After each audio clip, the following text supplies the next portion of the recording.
8 balls in. And that's what was a little bit worrying for me with the cue. It's in. Lyndall Vine celebrates with her teammates. Here we go.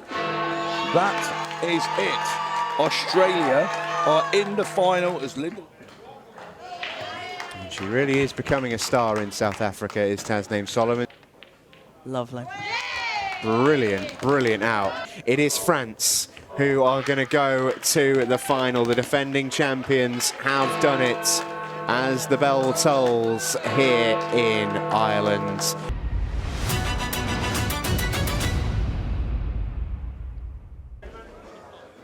Here we go then, we are ready to rumble in the World Team Shootout semi-finals. First up for England, last year's world finalist, Carl Sutton, a Pairs Cup champion, one of the great Monday night players, one of the great one-frame pool players. And he's got himself a ball off the break to kick off.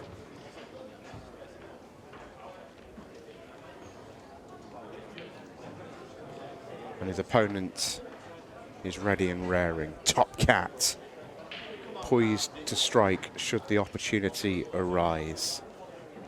A reminder of our format, it stays the same from this afternoon's matches if you're with us. 40 minutes on the match clock. It is a race to 8 frames. Both teams have squads of 7. They will submit their orders ahead of competition for the first 7. And then following those first 7 frames, they can sort of chop and change and insert certain players at certain junctures to improve matchups. England have slightly tweaked their order from earlier on this afternoon. They were very good against Morocco, it must be said. A 6-4 win, very strong performance. But Carl Sutton leading them out is the one thing that hasn't changed. Yeah, likewise, for Wales, Cousins is normally the lead-off man. So 2 powerhouses of the game at the table. Big question for Carl here is obviously the top of the table. He's taken this finish on, which is tricky. And he's going to have to link together a few balls here that are quite tricky to link. Top left is obviously the big problem. I'd imagine at this point it will be a combo.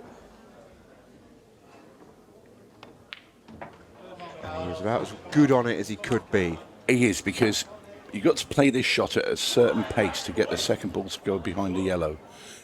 He also has to bring the cue ball back, but the perfect pace will actually lend itself to this shot. Yeah, odds on to get this, I'd say. I'd be surprised if he didn't. And there it is, excellent from Carl Sutton. And the position was there as well. We saw a couple of players earlier in the week trying to play that shot and trying to get the cue ball down the table. And when they belt them, the second ball just stays still, it doesn't follow in. But anyway, Carl Sutton executed that superbly and has opened up this frame for England. Oh, wow. Well, I didn't expect that. Just caught that very thin. I mean, he's got it all wrong. He's got that one all wrong. Very unlike Carl Sutton, this. Yeah, he has overcut that by quite an alarming measure. The one sort of consolation that he's got is that Tom Cousins has a really problematic yellow ball. And I imagine he's got a plan for it. He often does. The risk is, for Tom, is that he's probably going to move this yellow and lay a snooker. It needs to be a good one. Carl's red is hanging over that pocket. You would suggest that's a pretty good one, also because even if Carl makes this red, he's highly unlikely to be on the 8 ball too. It's quite a canny shot from 𝗔𝗃𝗲𝗃. Yeah.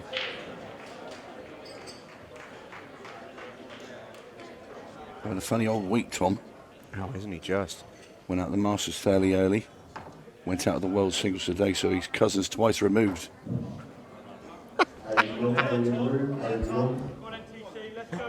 Be honest. How long have you had that one lined up? About 30 seconds, actually. Oh, okay. Well, yeah. Very impressive. Very impressive. Yeah, Tom not having the greatest of individual experiences at the World Championships. That can happen. That is the sport, essentially. Beaten earlier on by a brilliant Ben Doyle, 8-7. But his class endures. And that is a very, very good shot. Naughty Tom. Yeah, that's a I great mean, how shot. good is that? Almost guaranteed. This is a hard hit. He's almost guaranteed cue ball in hand again. If Carl hits this 8-ball, it's a magnificent I'm trying shot. to look how he can actually get there, and it's the yellow on the left-hand side below the middle bag is stopping him getting to that rail and over to the 8. He'll have to check this and come straight down the table. I don't think he can get that. He can't generate enough on it. Yeah. The only way you could get that cube out, you'd have had to sort of climb onto the table and have your cube vertically in the air and play like a masse. So Well, one of those where it sort of invites into the question, is it an impossible snooker? And of course it isn't, because it is physically possible to do. But in terms of times you're hitting that out of, say, 100, it could still maybe be 0. well, you're talking ¡𝗏𝗏𝘀𝗀𝗏 land with the masse to try and hit that. And like you say, 𝗏𝗏𝗏𝗏 land is a theme park I'm not sure I want to attend. nor me. But that gave Tom Cousins ball in hand, and he's removed his bad yellow. I mean, from where he was, Tom Cousins, you know, Carl missed his final reds, and ordinarily in that scenario, especially against a player of the quality of 𝗏𝗏𝗃𝗏, ordinarily you're thinking, well, he's odds on to win this frame. But he wasn't. The way that he came to the table, he had so much work to do. It was really complicated. Carl was still, you could argue, favourite in the frame at that point. But the way he's taken this apart, so intelligent. And, yeah, just flawless, really. A flawless frame of pool from Tom Cousins. This is why he's the best in the world. Yeah, he just sees things that other players don't, and he's got great imagination. And this is just the simple stuff left for him to do here, and it's going to be Wales to take this opening frame. And well, Carl Sutton will be kicking himself. Yeah, it should have been England's. It will be Wales's.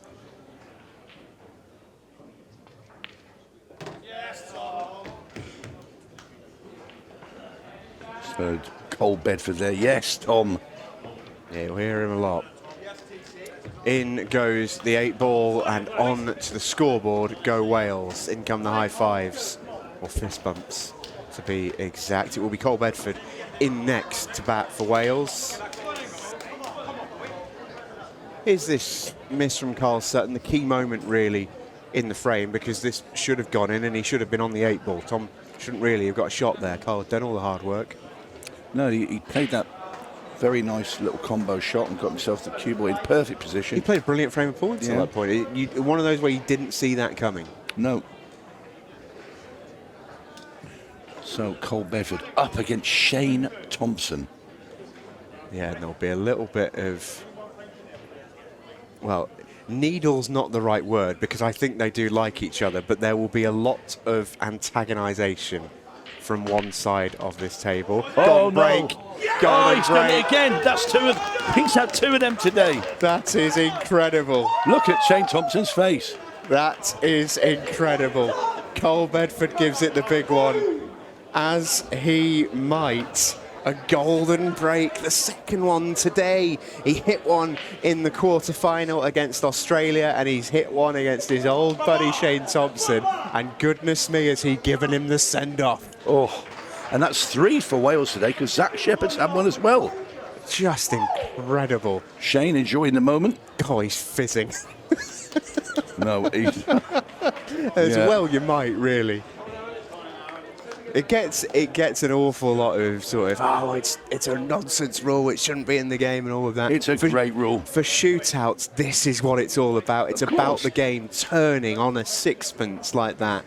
And that is exactly what has just happened. 𝗏𝗏𝗏𝗏𝗏, moment of magic, 2-0 to Wales. Aaron Davies, the cyborg, next in. Oh. And that was tracking. It was. The red ball just knocked it offline. It was going in the centre, definitely. I don't think Aaron Davies would have celebrated it with quite the same gusto as 𝗏𝗏𝗏𝗏𝗏, but I think he'd have given it a bit. That was straight in as well. Just got a tickle away.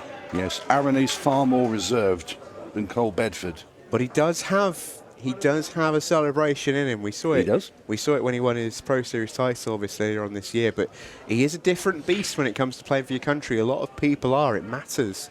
I remember a shot that he pulled off in the World Team Championship final in last time we were in Ireland, in Killarney in 22.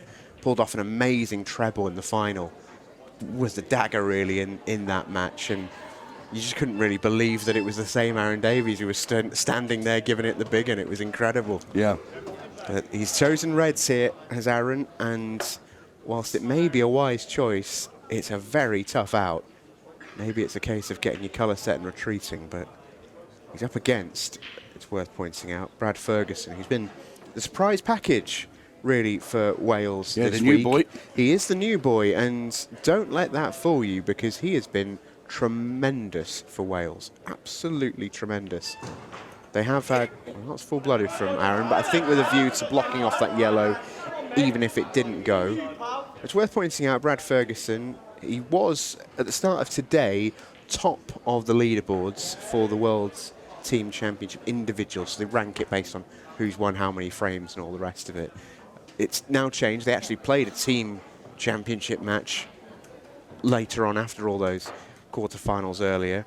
And Tom Cousins has gone and roared to the top of the leaderboard. He's 22 from 30. Brad Ferguson is 20 from 30. Just incredible ratios, really. And yeah, just incredible. Worth pointing out, 𝗘𝗃𝗵𝗵's also in the conversation as well, 19 from 30. Best percentage that I can see still belongs to the Batman, Eddie Barker, running at 76%, 16 from 21, which is an incredible click. As Brad Ferguson is going to decide to go here. That's a brilliant shot. 96, I think I finished on 82. That was my best ever year. When I did top it 3 times, bizarrely, which was... handy stick. I don't know why. I actually liked the one-frame format, but then playing for your nation and being the captain as well, and having the buzz. I mean, when I watched Ireland play England this week, and I actually went over to the 2 tables, the first time I'd felt that buzz again, I stood there and I thought, give me the cue, please. I want to go out there. And they all, Ben Dorcombe, you wanted to play in that, didn't you? So did Sean Chuck. I said, I did. I said, that's the first time for many years that I just felt that. So it's still there in somewhere down, deep down in the stomach. But yeah. Well, Brad's played a couple of lovely shots in this visit. He's potted his difficult yellow. He's bumped out the difficult 8-ball. He's still got shots to play. This is an Ultimate Pool Challenger Series player, Brad Ferguson. But my goodness, does he look like he belongs at the top level. This week is, I think, just let everybody know what a special young player we're dealing with. A player who seems to really thrive on the big stage. Already had success in the Challenger Series, but I think in terms of the elite game, playing on the big stage in front of everybody, seems to elevate his game, and that is a very, very dangerous mix. Yeah, impressive player. That's lovely. What a clean frame of pool this is from Brad Ferguson. Interesting stat, by the way, Tony. You mentioned his percentages are really, really high. He's won 20 from 30, which is, 2/3. It's harder now, by the way, than when I played. Some of the nations were. But what I was about to say is, he's still not lost on this table. In the main arena, on the TV table, he's not lost a single frame out there for Wales. But that might change now.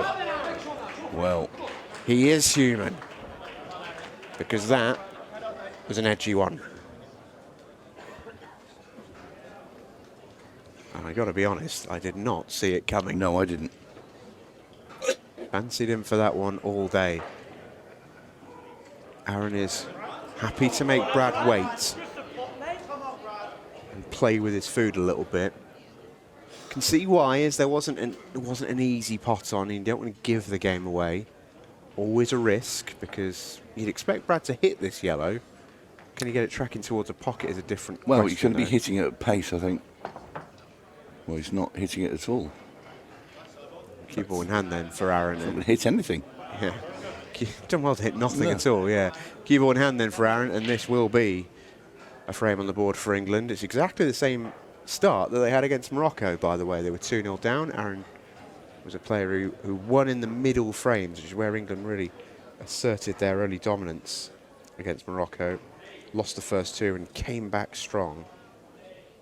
It was Shane Thompson who won the third frame on that occasion, followed by Rob Sharman, Jeppe D'Imperio, Adi Barker, then Aaron Davies. They won 5 straight to go from 2-0 down to 5-2 up. It's the sort of thing that can happen in one frame pool.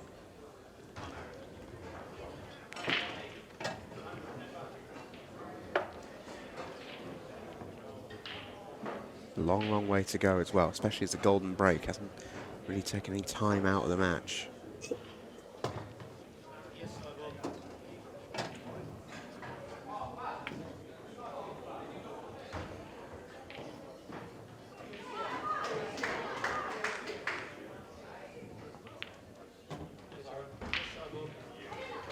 Nicely manoeuvred by Aaron. Just the simple stuff to do, and England will be off and running.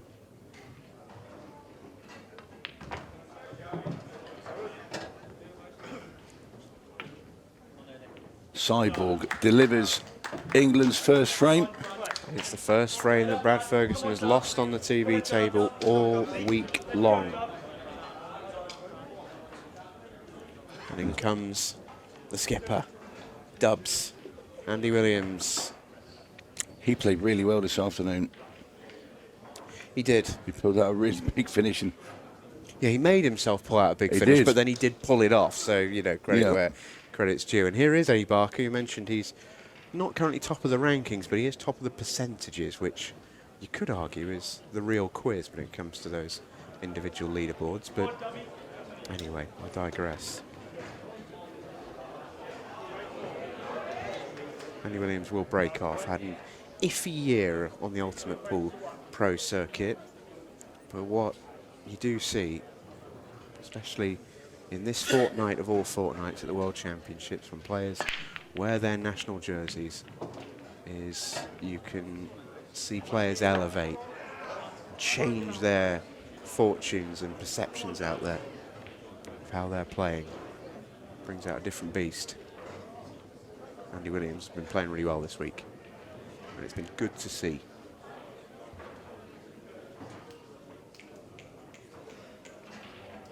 yeah, maybe just the break away from the norm and back playing for your country changes your perspective on the game, and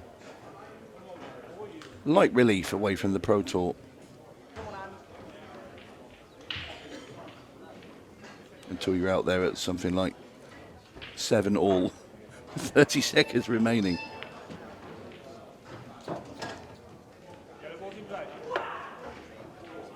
Lots to do here. Brandy on yellows. Yeah, there's a real, I would suggest there's a real argument here for maybe not taking these on. Reds are really hard.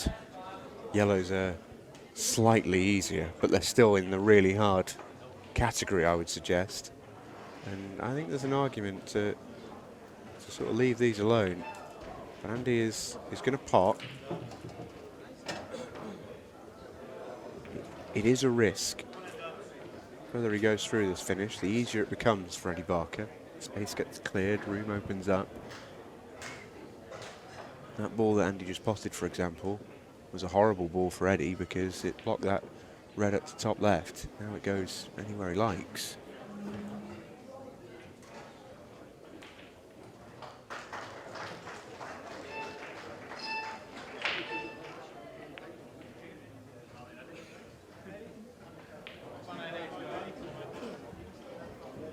He's not left much, as Andy. I'd question, if he wasn't going to go, I'd question taking the yellow off the table, top left. That'd be the only thing I'd say. Yeah, I agree. Eddie's just going to bump these two reds apart because these need developing, and also leave them down for a bit of a nuisance factor to be in front of Andy's yellows. Referee D. Winter just checking if that's a touching ball, and it isn't. So a tactical frame ahoy, and quite a difficult one to figure out, in all truth.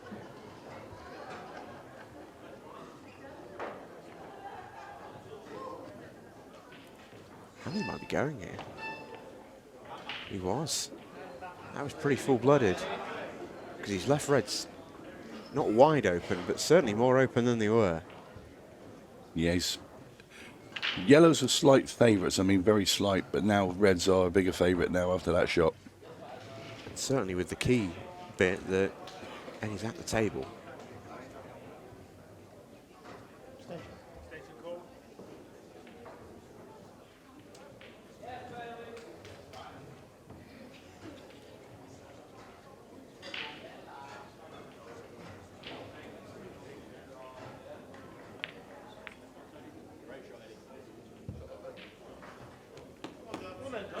Eddie there quick to develop that red on the left-hand rail. He's only got one tied up now, but he does have a red very near there. So I think Andy Williams will send this yellow up into that top right-hand corner. Try and block Barker off.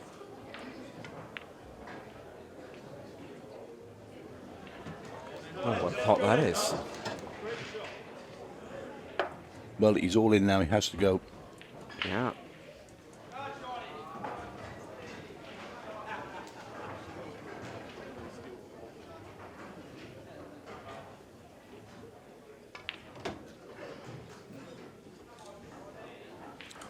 He's come a long way up the table there, the Welshman. Further than he would have liked. Really wanted to be in the middle of the table there so he could cut that yellow into that middle pocket and then free the other one that's stuck behind that red. Once again, the table proving lightning quick.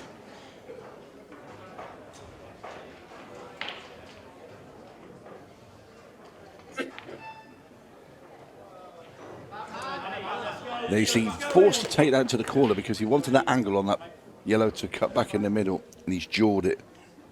And he's just there, the face is like one that's just got away there. Not only that, he's left Barker with the perfect angle to kick his bad red out.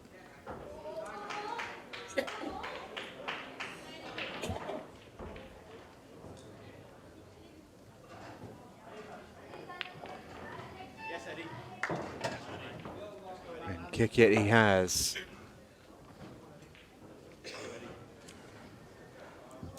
For me, this always felt like a frame of whoever went first was in all likelihood going to lose it.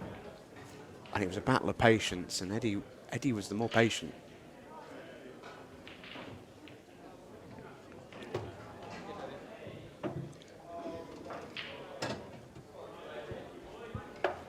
Yeah, ball at the top now for Eddie.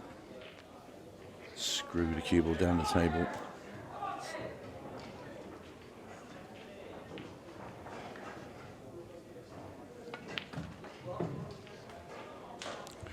Down it comes.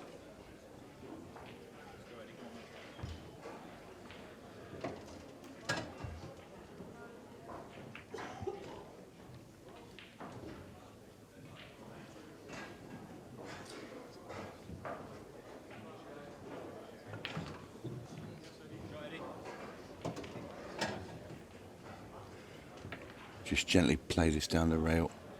Drop in shot. Can't fail to be on the red in the centre.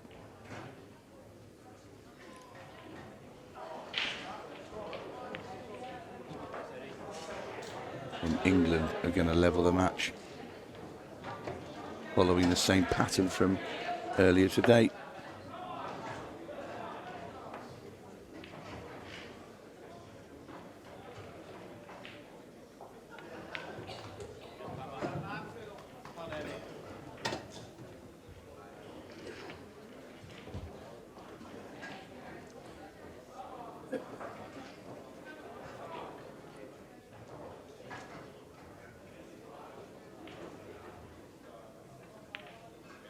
In goes the 8-ball.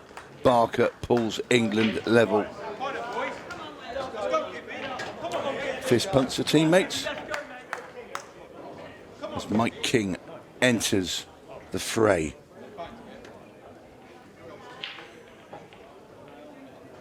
He's up against Richard Gifford. Yeah, and this is a good matchup, I'd say, for England.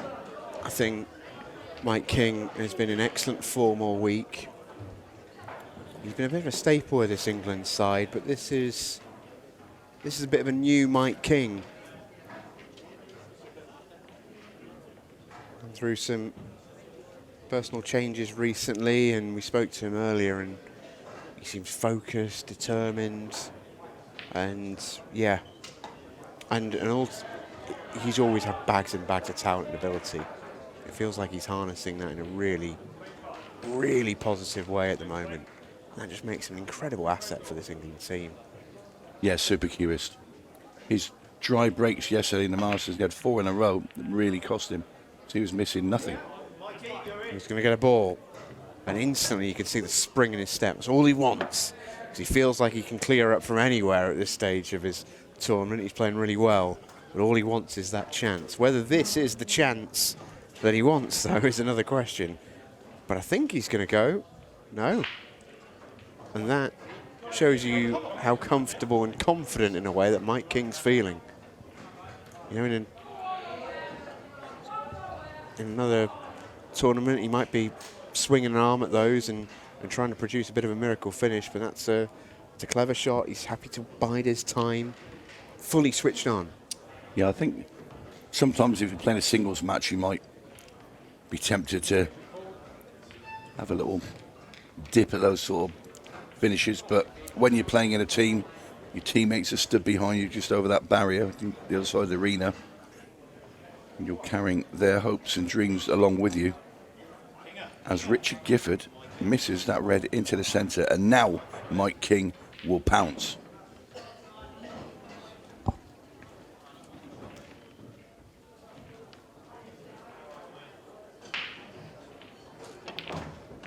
Yeah, the way that it was left as well was the worst possible case scenario for 𝗏𝗏𝗃𝗏𝗏, because he didn't just leave Mike on a ball, he left him on a ball that could bump out the bad one of the set.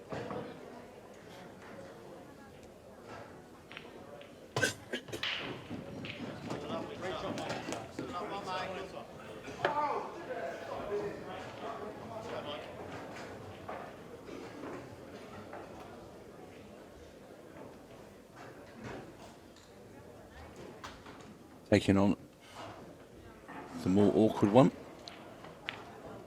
Not particularly awkward, but it's just position-wise. Knocks that in, and everything is pretty simple now for Mike King, and England are going to get themselves in front. 2 down. They were. Not for long.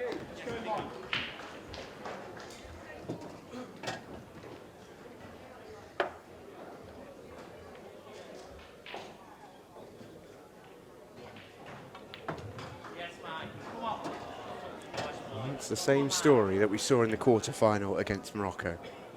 2 frames down, and they've turned it around. 2-0 down to 3-2 up. That's just what from Mike King. Just what Mike King can do. Played that little safety, was patient. Sort of threw out the little tempter for 𝗏𝗏𝗃𝗏𝗏.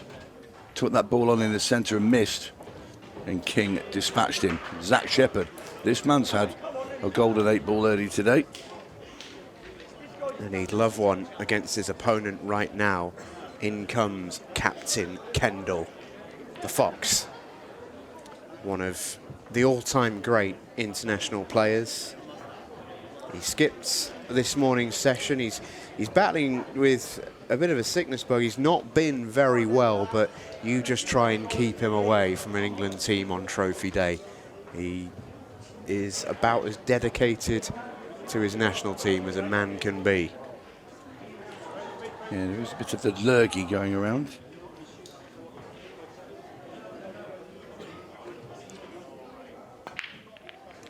Black ball is moving, but It's a fabulous break that from Zack. yeah, he likes that. You can see the Welsh voices starting to rise. You know, it's big when they get full named. Yeah.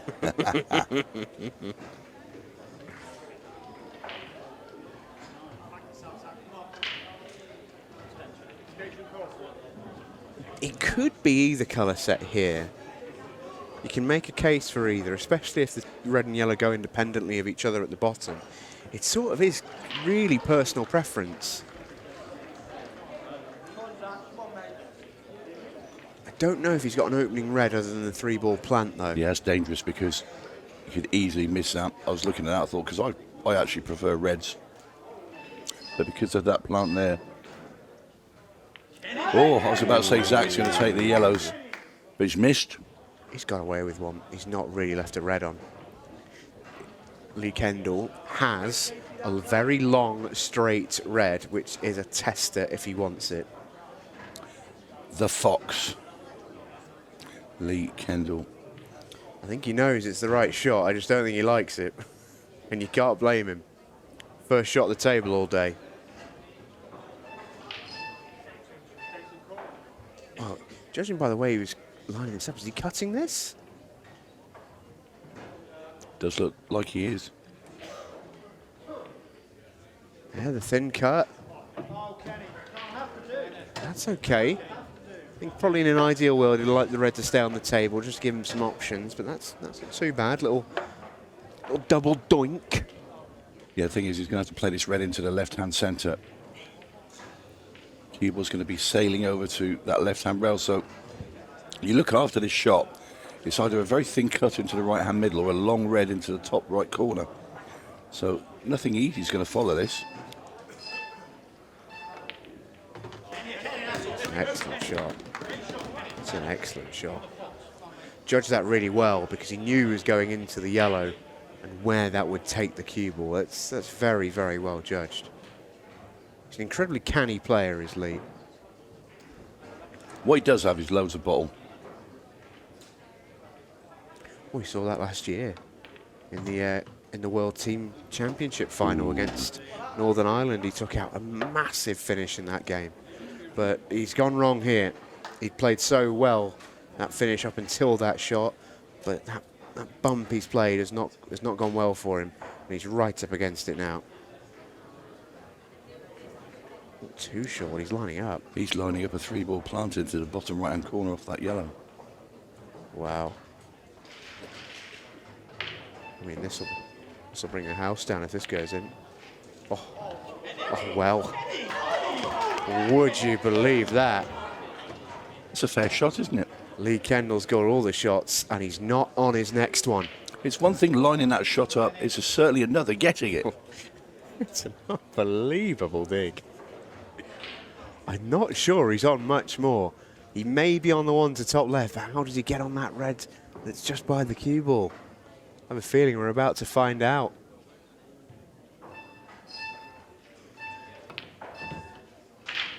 Oh, this is a comedy dig if he's on this.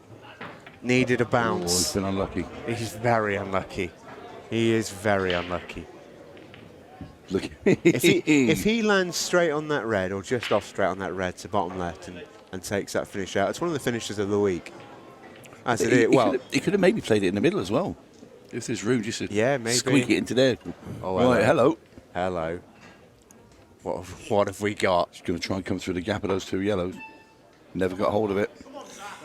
Trouble with them, you've got to punch down on that, and it's more he played it with side rather than put the swerve on the ball, which is what he needed to do. So ball in hand for Shepard. Well, a fantastic effort from Lee Kendall, you have to say. Would have been a showstopper of a clearance. Not to be.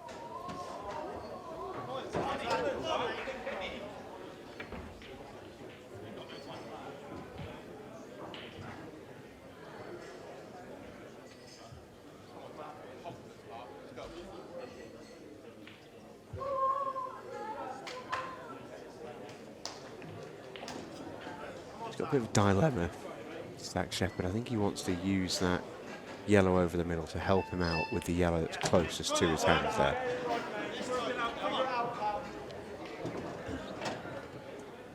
I think he wants that yellow top right to be his final ball before the 8. You can see the plan.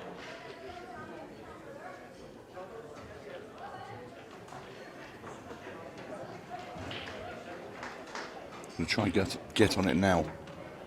Spinning the cue ball over towards that yellow. Nice shot. Very nice shot indeed by Zack Shepard. Really nice, yeah. Excellent reroute. I thought as he didn't land on it when he would have wanted to straight away that he almost sort of goes, oh, well, take the medicine, I'll I'll work my way back up, but he's gone after it immediately. It's a lovely shot.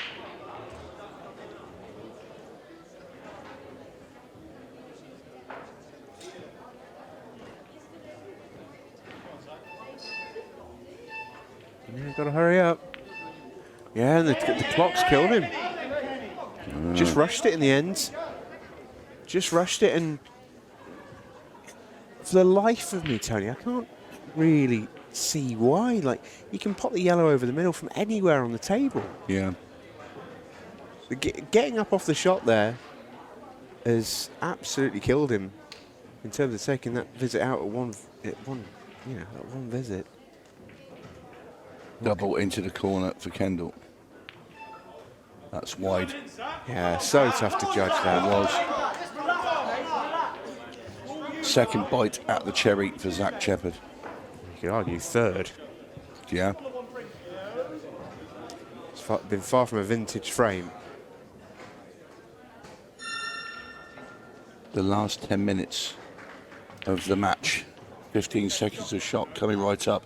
That looks very good indeed for Shepard as he runs around the table, realising he doesn't have much time to play his shots.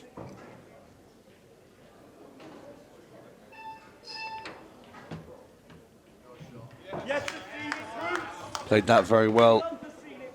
Perfect. As the Fox puts his cue down. He's ready to shake hands.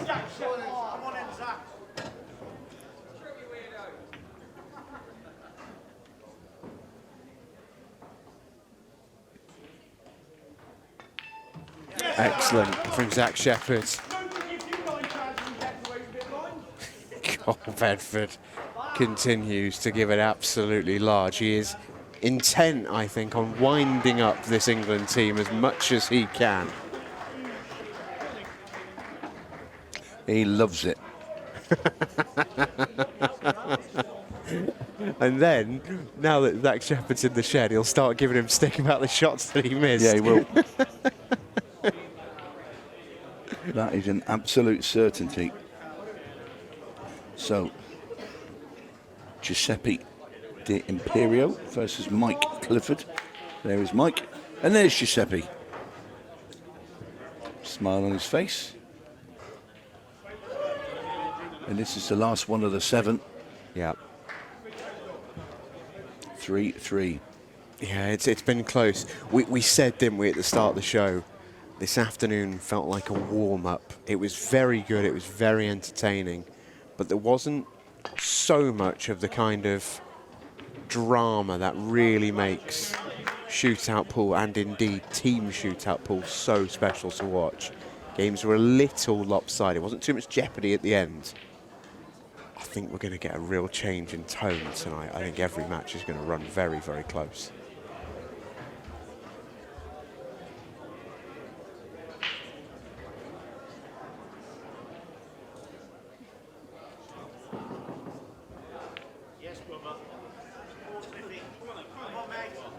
No, Jeppe pulling back. Didn't fancy them. So, Mike Clifford at the table with also not a lot to go at.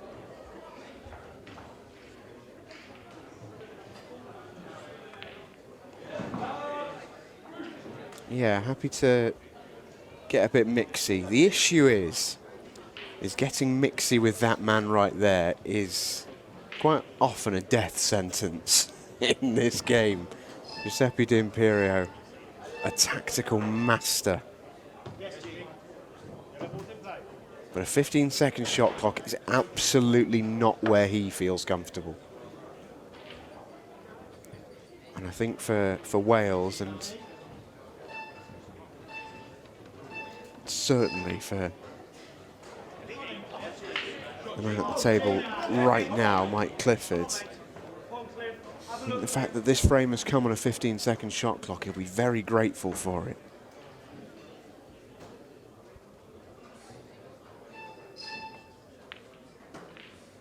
Ooh. We're going to have some fun and games here, Tony. Look at this. Giuseppe's going to play lost a turn.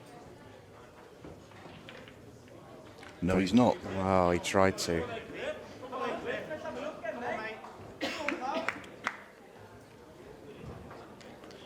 Oh, this is such an interesting lead. It's a mess. It's a complete mess, and there's less than 7 minutes to go.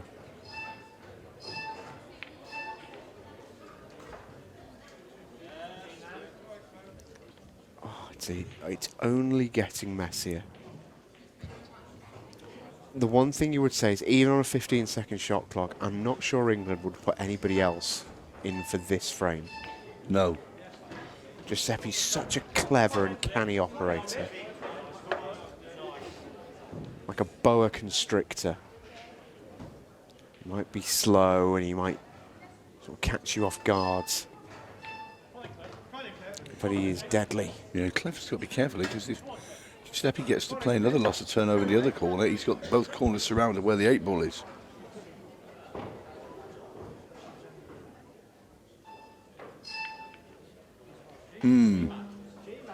Well, it's looking like the Alamo over there now. Yellow's a massive favourite. I'm sure Giuseppe just plays that loss of turn. Yeah, he had to stop Giuseppe playing this shot.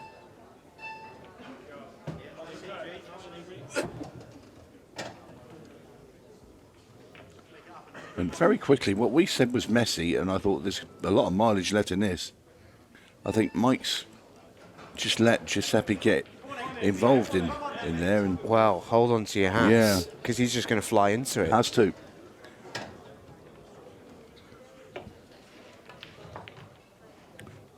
I had to dig the cue ball. He went in sort of plain ball. He had to dig in and really smash them. Has he got a combo? I'm not sure he does. I think the two yellows almost cover half a pocket each. We saw Ian Alley play an incredible one not very long ago at the Masters. Far off. But Giuseppe is enormous favourite in this frame. Enormous. I'd be amazed if he tries to pot a ball here. No, cue ball down the bottom of the table, I think. Bump that yellow off the rail. Well, he has just played it to the middle of the top rail, which isn't the greatest shot in the world, but I don't think that will really bother him.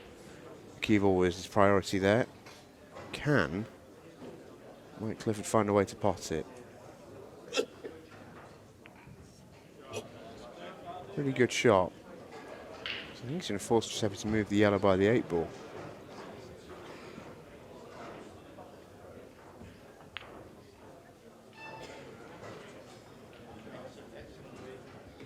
Giuseppe's tried to block the 1 cushion. He might have been successful. I don't think he has. No, he can just slide past the 8.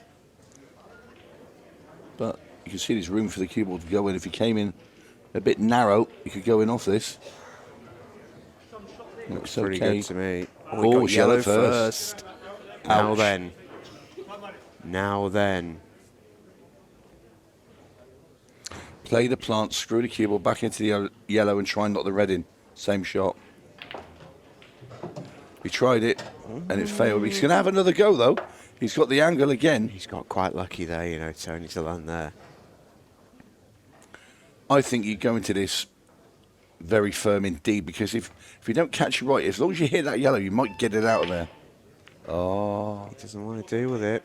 I think this is a risk. Well, yeah, because there's no yellow there for Clifford to hit. So if he plays that shot the same as he did last time, he can have Giuseppe in a bit of trouble. Well, he's gone around the angles. Well, that's quite bizarre. And if that red had fell in, that was game over. As it is. He's got to play it here.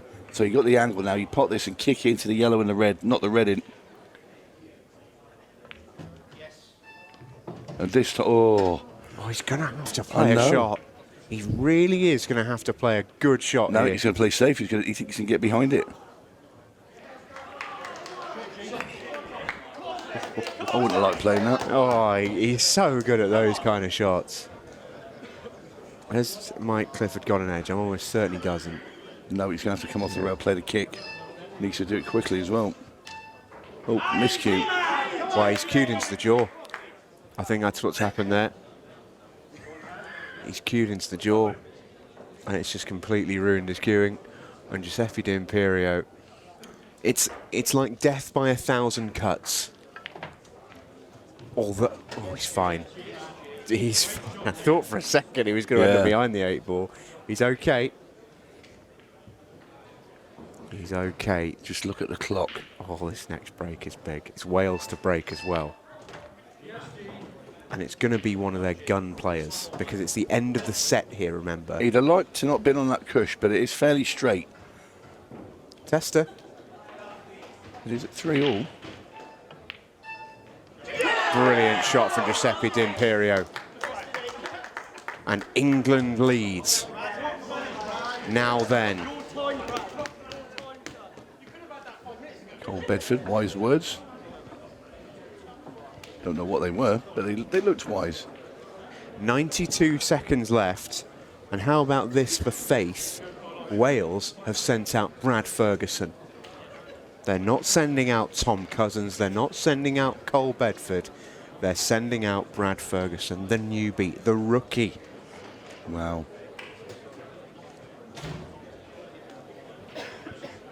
That is a big call. Carl Sutton in the chair for England. Brad Ferguson will hope that Carl doesn't play a shot. He is going to cut break. That isn't a huge surprise. Golden break again, anyone? Yep, exactly what I was thinking. Maybe that's why he's been selected. This man moves the black ball Well, more you'd than select anybody else. 𝗘𝗃𝗵𝗵, surely. Well, yeah, there's two of them. Here it comes. 8-ball on the move. 8-ball on the move. Oh my! Oh, You could not make it up. We're level again. wow! Brad Ferguson nails the golden break. It's an inspired choice from Wales. You cannot believe what we're seeing here. Their 4th golden break of the day. We're level again with 80 seconds to go. Zack Shepard on the Wales bench can't believe what he's watching. Shane Thompson next out for England. Andy Williams next out for Wales. This is just amazing. Well, you said it. It was a slow burner this afternoon, but now it's building towards a crescendo in this first semi-final between England and Wales. 4-4. 𝗘𝗃𝗍𝗍, the Welsh wizardess in the era of Brad Ferguson. Shane Thompson, is he cut breaking? He wouldn't mind a golden break. 4-all, 87 seconds left. 8-ball was moving there. He's made the ball though. Now then, Shane Thompson has had a ridiculous buzzer beater before. He's won a Pro Series title on the buzzer. Can he send England to the World Team Shootout final in the next 70 seconds? It is a tough finish. It is a very tough finish. There are no guarantees here. He also needs to consider not handing the table over too soon. Don't lose it. If you can't win it, don't lose it. Take your chances in a 6-red. England have had a few of them before. I think we're heading there. I really do. Just the layout of these reds. I don't think Shane's going to let Andy win this. No. He's too sensible. He understands the game enough. I don't know if he's going to give himself the chance to get there himself, because I don't think this visit's nice enough for him. It's a tough clearance. Yeah, he's playing for it. 20 seconds. No. Andy Williams is saying, I think we understand what's happening here, lads. Now then, how the 6-red shootout works in team pool, and Andy Williams has called his extension and is happy to wait it out.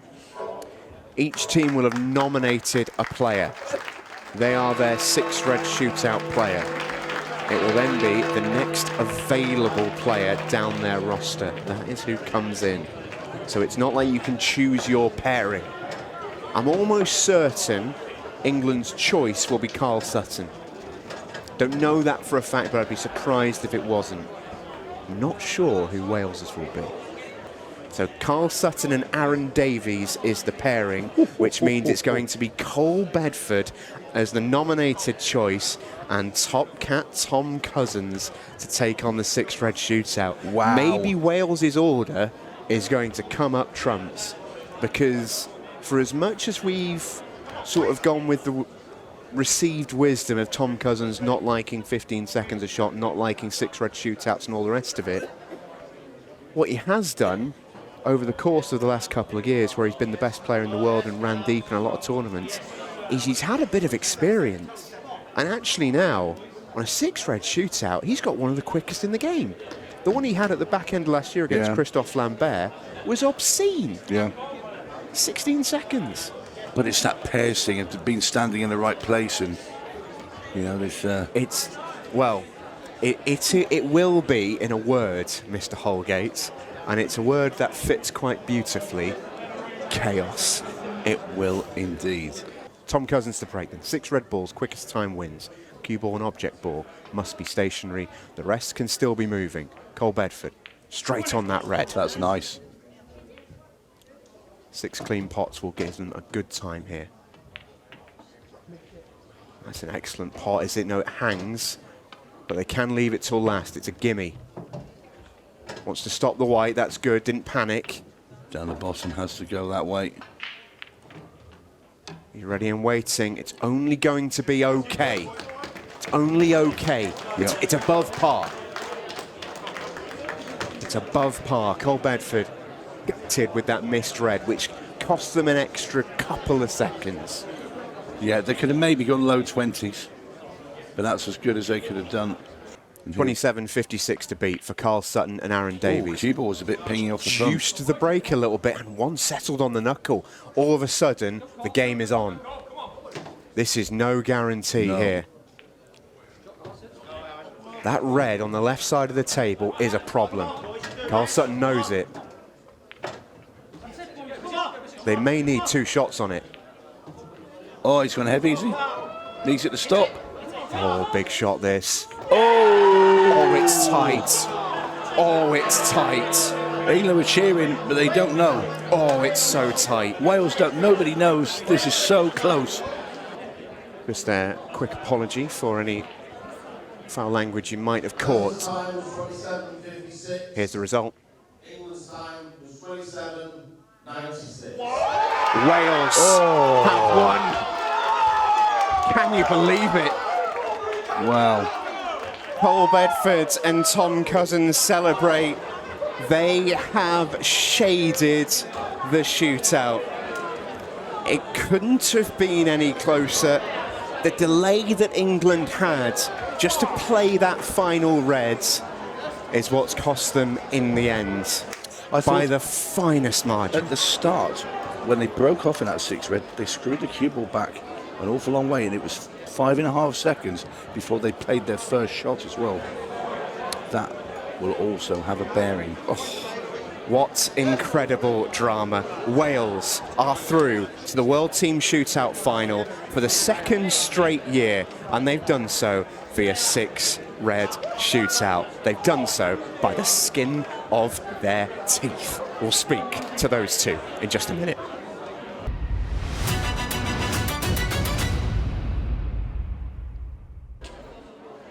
Well, that was dramatic, wasn't it? We could only really speak to 2 people right now, and that was the winning Welsh 6 red shootout squad of 𝗏𝗏𝗏𝗏 and Tom Cousins. Before we get to your 6 red shootout, I would like to reverse the clock far enough back to your golden break, if I may, Cole, or should that be gold, Bedford? Yeah, I told them. They celebrated winning the lag, and I went, lads, I'm now breaking, you're 1-0 down before you've hit a ball. And then when Brad just got in, I was just like, I said, we cannot lose this now. I was like, it's impossible. You're a huge sports fan and all the rest of it. You know how stuff often goes. It's the sort of thing that happens when, like, it's name on the trophy kind of stuff, isn't it? Like, is that the belief in your guys' team at the moment? Yeah, obviously we're still going to have to beat a very good team in the final, but yeah, like you said, we've just got to be confident. We didn't play great there compared to earlier, so I think we need to correct that. As long as everyone plays well, I think we'll win it again. Tom, 6 red shootout. Would it be fair to say that you can't nominate your pairings because of the way the rules work, but would you? I think it'd probably be fair to say that both nations probably had their A pairing out there in a weird quirk of it. How pleased were you with the 6 red shootout, or unpleased? Yeah, 100%. If we could pick 2 players, it's going to be me and Cole. So yeah, obviously that was a stroke of luck for us. But you know, if Brad hadn't have twitched one, if Andy hadn't have messed up a couple of chances, we'd have already won. So you know, hopefully Brad doesn't twitch up in the final, and we'll be all right. It really shows the way that your guys' team spirit worked. Like, I think that's the first ball he's missed in 8 days, and he's getting absolute hammer. It is such a brilliant team to be a part of, isn't it? Yeah, 100%. Honestly, like, we're just a group of mates all playing together and enjoying ourselves. So, well, I say mates, like, we tolerate each other, but yeah. We know each other, Tom says. Yeah, honestly, just winning with these lot is just completely different to any singles tournament I've ever won. It's just a different buzz. Although Tom's a bit more selfish, you know, but yeah. Well, I was going to say, TC, we've seen you win an awful lot with Ultimate Pool and everything that's come with it in the past few years. I'm not sure I've ever seen you celebrate a win like that. No, I know. I don't know what happened there, to be honest. I just, I heard Bosch, and I thought, oh, Bosch! I don't think we need to say any more than that. I think that really does say it all. Congratulations, boys. We will see you in the final, and we'll see you in just a moment. Second semi is up next. Northern Ireland versus Malta. These lot have lost it. We'll see them later in the final. Join us in a minute.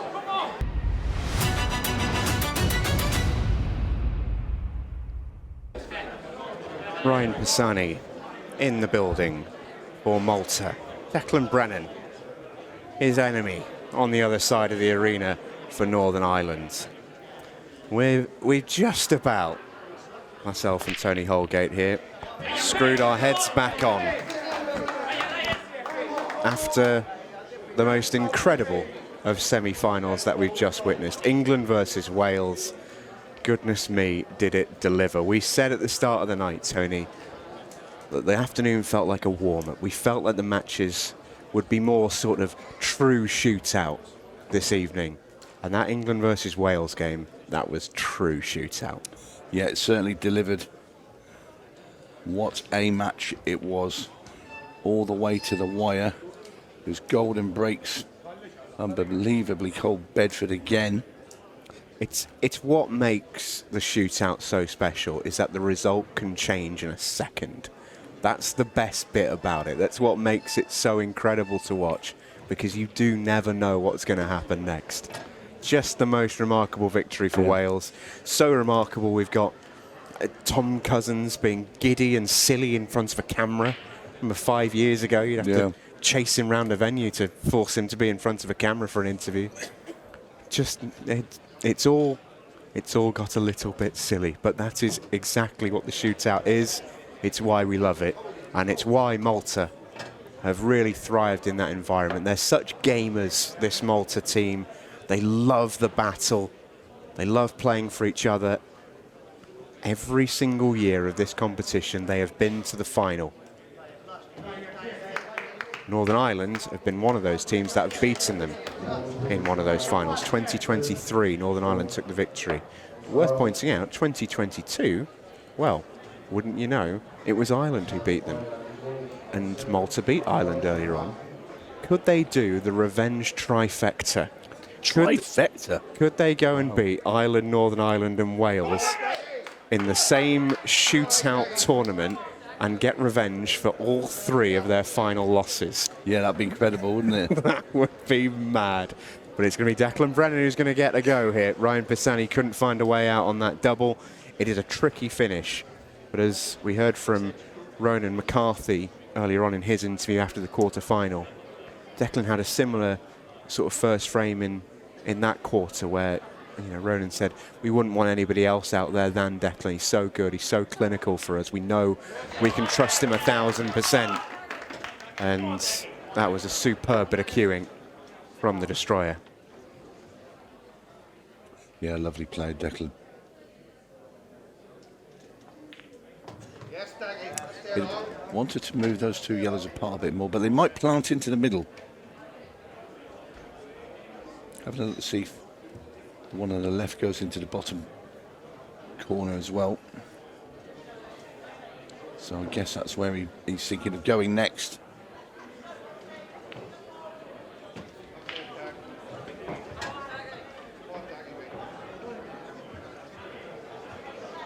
Just interesting to see which way he goes here. He's going to remove this yellow that's on the left of the two stuck together into the corner. Does he go back up for the yellow at the top? No, he's going to go in the middle. He's going to have one really good cued shot, which is whatever he does with that ball on that rail, it's going to have to be cued like a dream. Bit of side. Oh, goodness me. I mean, it's the only way he could have gone about these, really. But these next three balls need some serious quality. It's this shot here, J-Mo. This is so big. If he's playing the one down the line, no, he's not. He's going to play the one at the top. So he's got to guide the cue ball back through this gap between the red and the black to come back to where he sort of is now. It's a little bump on the black, but that's okay. This all depends on how close he wants to get to this 8-ball, because he could just drop this in and accept a tough 8-ball. That might be the percentage play. Or does Declan Brennan feel good? There is your answer. What a shot. Brave. You better believe he feels good. What a start for Northern Ireland. He is some player. Dan Grech, next out, former European champion, former Malta Sportsman of the Year. Yeah, had a mixed bag earlier today. Had a golden break against him. He did pop up with a winning frame in the second session. He certainly did. He's up against Gary Clark, IEPF World Masters champion as of last night, newly minted.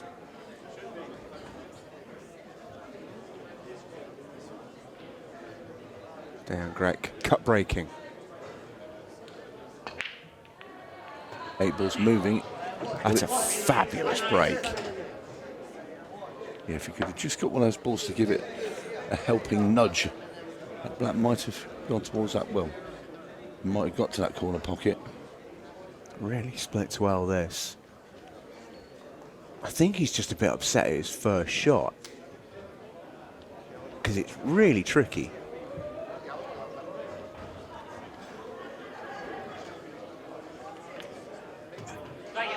Oh, he's played a great shot. He's actually less thin on that than I first thought. To be able to control the cue ball was very, very helpful. So yellows it is, and now this frame all comes down to 2 balls, the one on the bottom cushion and the one on the right rail. Bottom as we look at it from the overhead. He's going to deal with the one on the bottom cushion now. The one close to the right rail at the top of the table is his next biggest priority.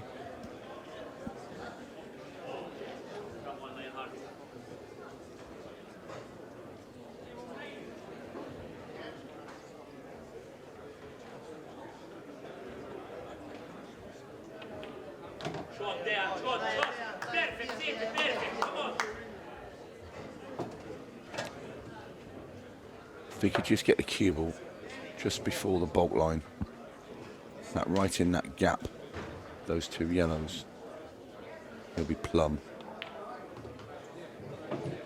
Wants to go a little bit further. No, it's okay.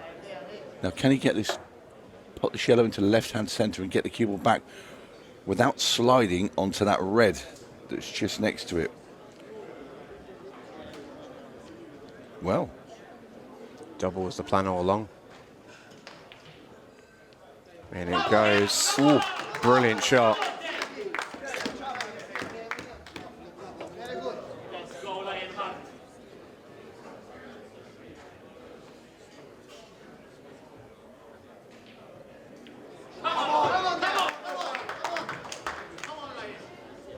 This 8-ball for 1-1. And a break and run for Dan Grech over the World Masters champion.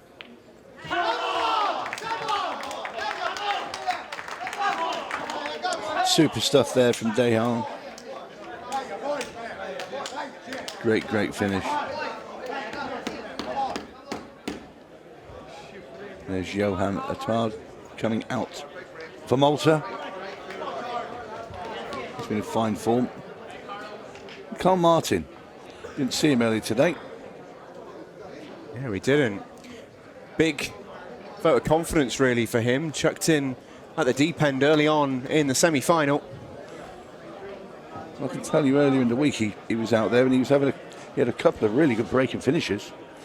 Also, Well, you just don't get in this team without being quality. Not Ryan Pisani out the World Singles as well, also the Masters.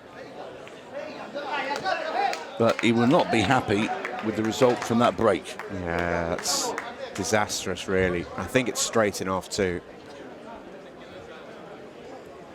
Yeah, you'll be really disappointed with that. It's always a sort of cardinal sin, sort of scratching straighten off the break like that. But I feel like in team pool especially, when all your concentration powers just have to go into one frame, doing that on the break almost feels like a bigger error, if you see what I'm saying. Yeah, absolutely.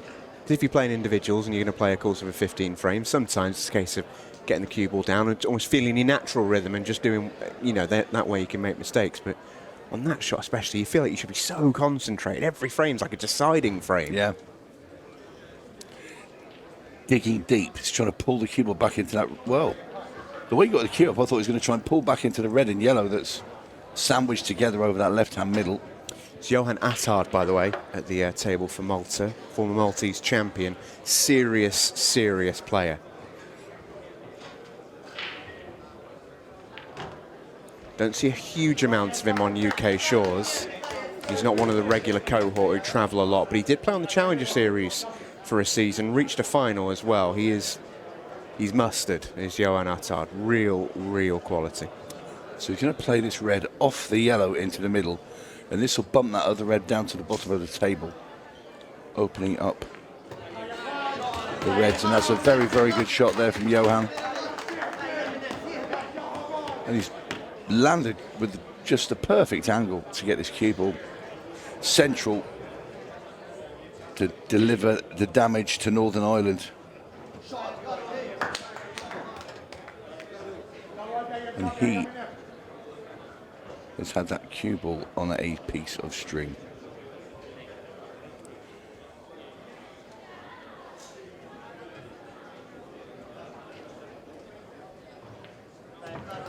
Very nice from Johan. Malta are going to get their noses in front. Simple 8-ball into the middle bag.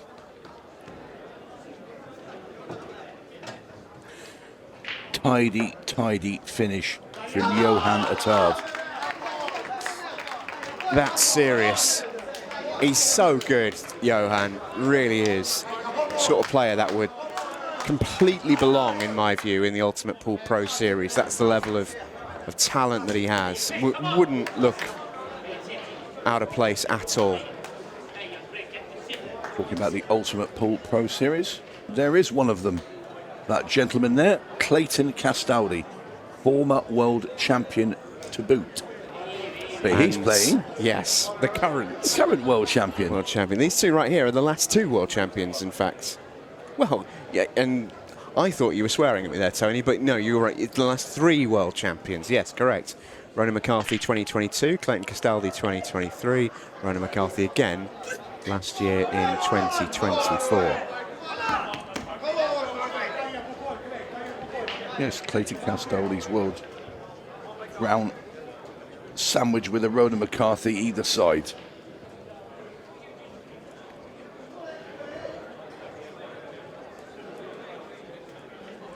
Ronan McCarthy hasn't been at his vintage best yet this week, but I think it's safe to say that you never, ever count this man out. No, would never be in a conversation to think, oh, should we give him a rest? No, we won't.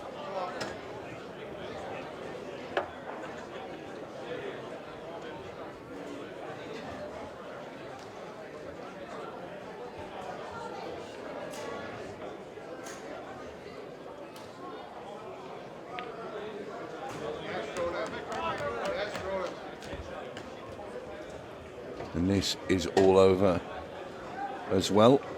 So it's going to be 2-2, and the standard is really high tonight. Nobody wants to miss.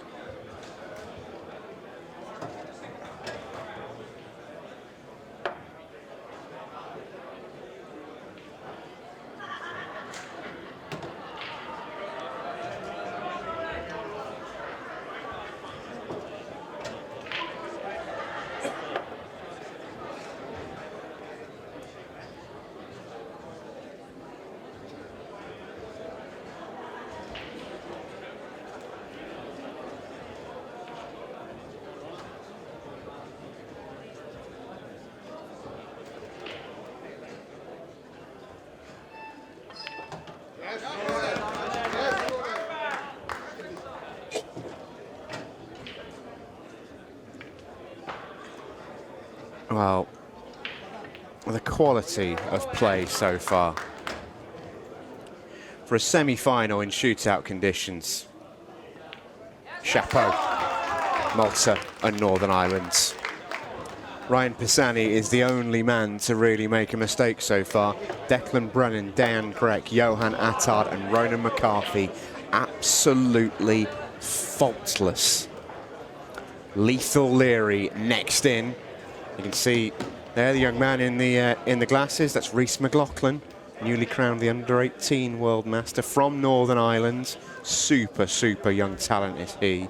Already a Challenger Series champion in the lower tiers this season. Real, real talent. And this is Johan Amato, one of two Amatos in the Maltese team. Owen first up against Dylan Leary. Still to come for both teams in their opening set of 7.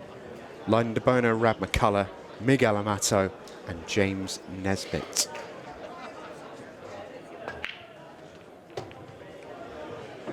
Dylan Leary almost always cut breaks, and that is why.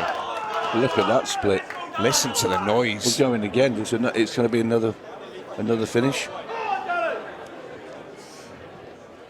This match is absolutely steaming along.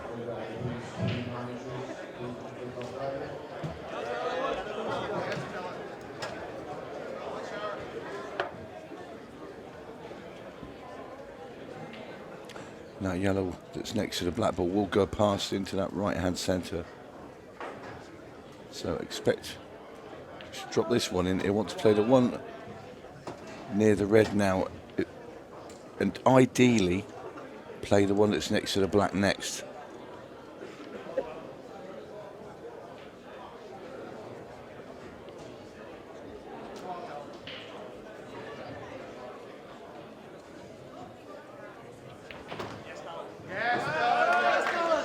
Beautiful control from Leary, and just look at that. 3 tap-ins, and Northern Ireland are going to be in front. The grimace from Leary, the angry-looking 𝗏𝗃. He's actually one of the nicest fellas you'll ever meet. Yeah, it's the great sort of duality of man, isn't it, with Dylan Leary? And this 8 to put Northern Ireland in front. He's been so good this week, you know. He's operating at a near 80% click in his frames for Northern Ireland.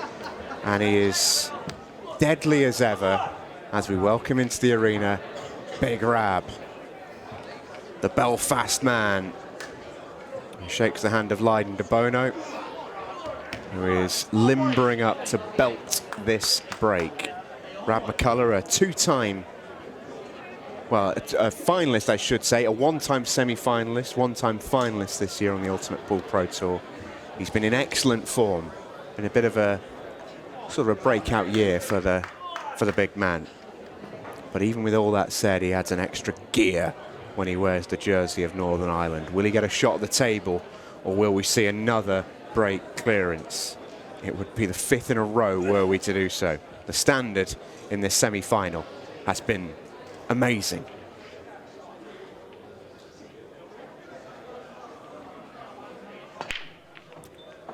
It's a lovely break. That's a lovely break. And I'm telling you, now it should be over. Be another one. The reds this time look the more favourable. You can make a case for yellows. Just looking now for De'Bono's starting ball. It should be the red into the right-hand centre.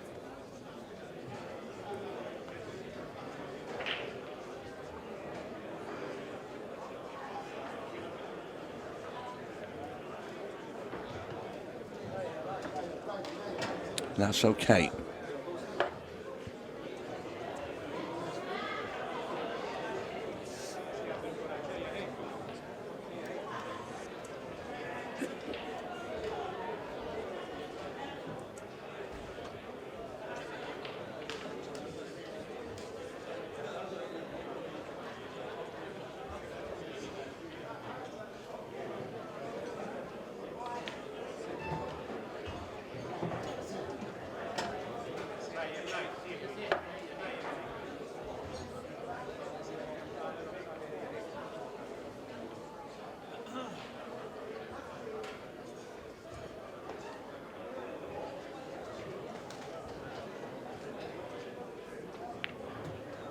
One of those finishes where you're struggling to see where it's going to go wrong. This hasn't felt like a team pool match. It's also not felt like a shootout match. This feels like two world-class players going back and forth dish for dish. Yeah. You don't tend to see this level of quality in team pool, and certainly not in team shootout pool, because the deck is stacked against you. It's not supposed to be this easy. They're making it look simple, Tony. Yeah, it's unreal. Standard has been great in this match. De'Bono grateful there when he played the shot before, just at the cue ball, got to the side of that 8 ball so he could just dig in that second, third to last red. Should I say this one along the bottom rail? It's in. Red top left, just screws the cue ball back a couple of inches. Black ball bottom left. And the break and finishes just keep on coming. Oh, it's relentless. We've literally seen one mistake in the match. It was a missed double from Ryan Bassani in frame 1. And the rest has just been sensational. In it goes. Fist pump already before he's not the black in. Another fist pump. And there we are. Leiden Deono pulls Malta at level. And this is just the standard's incredible. But there's the splits that are coming out so well.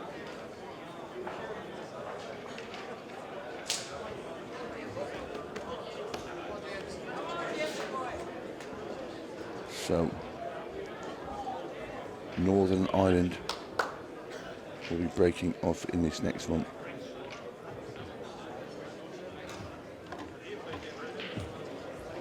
There is the second Amato brother, Miguel.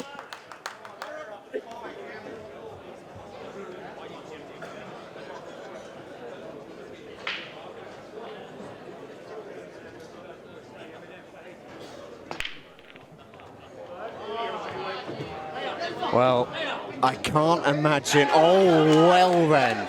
That's remarkable. He's absolutely sledged this break, James Nesbitt.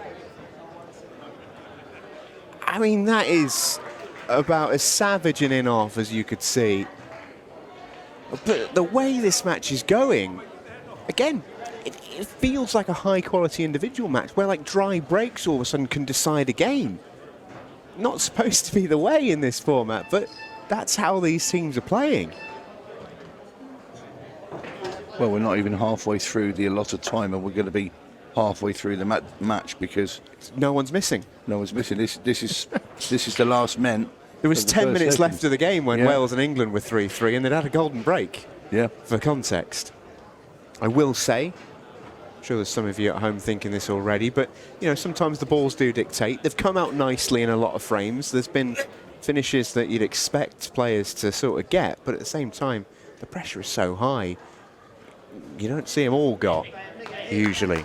And there's also been some just quality pool played as well. Miguel is in good shape here. And I think we're going to have a 6 in a row off the break. I don't know if we've ever seen that in a team shootout match. Yeah, either reversed or from the break. Obviously from the in off the break here, but Miguel Amato.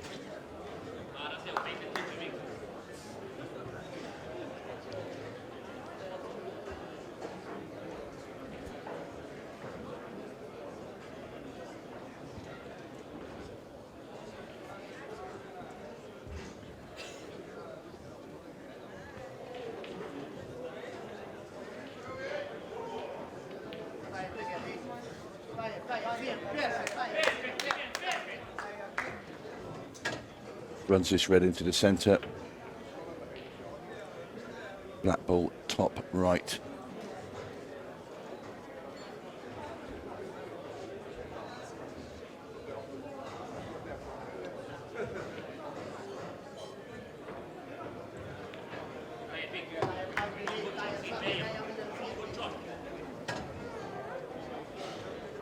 This for 4-3 for Malta.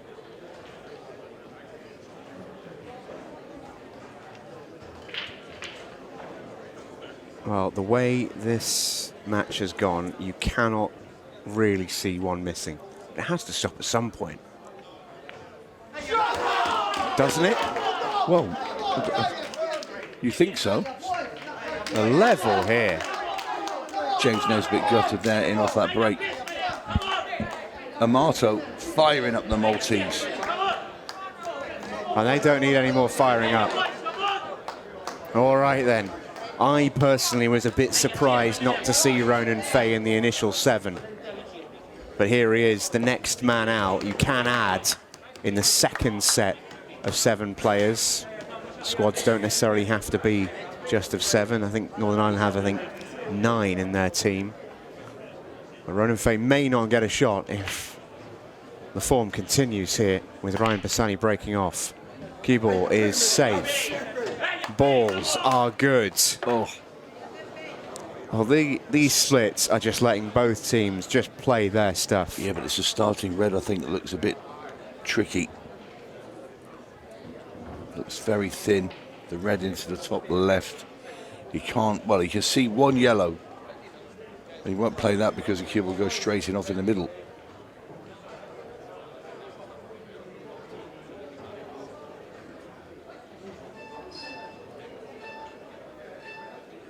Well, refused it.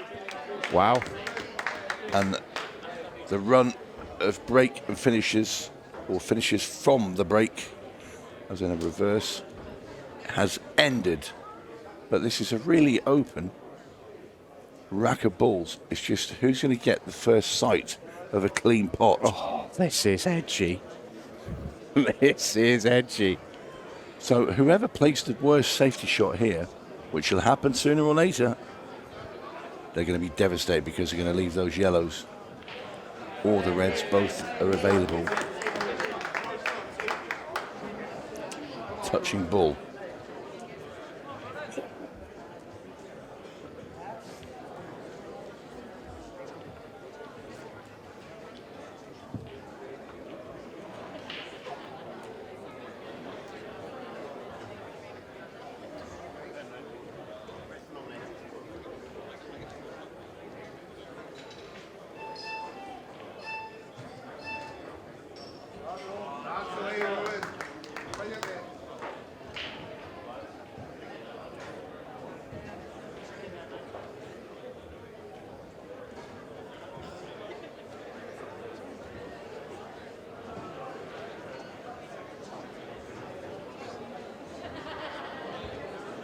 Every shot here is so big.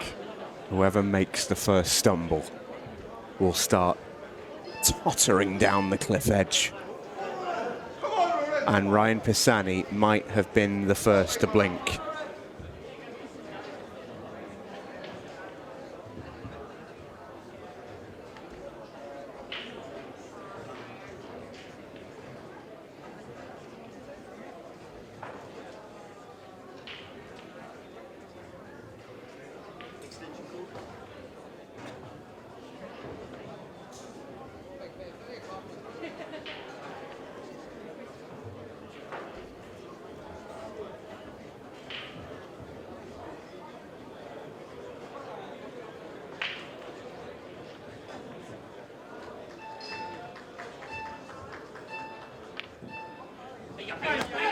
Wow.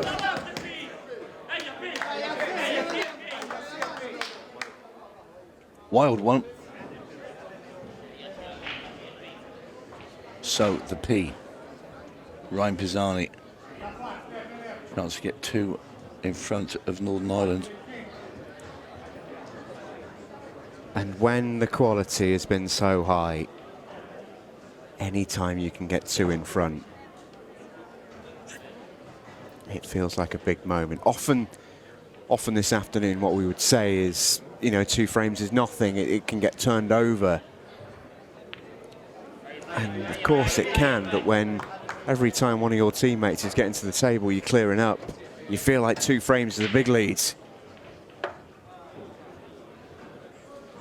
At the minute, it's 1 mistake per team. Ryan Pisani missed a double in frame 1, and Ronan Fay missed a tricky red in frame 8. And that's your lot.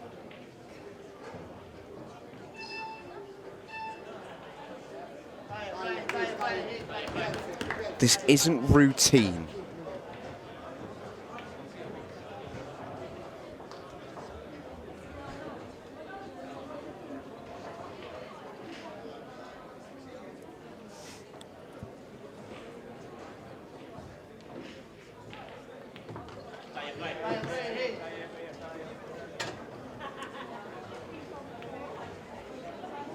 Got a nice angle on this, Ryan.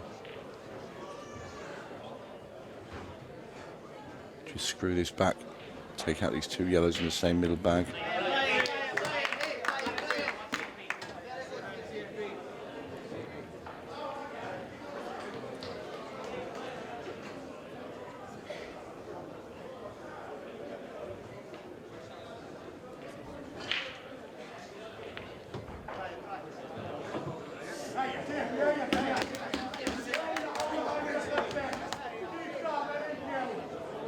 He's got shots to play.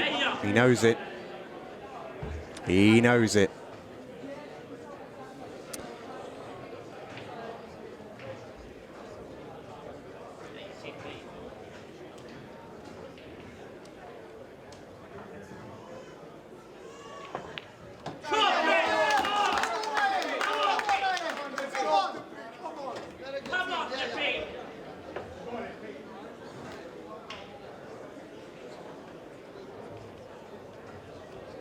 This frame all comes down to this shot.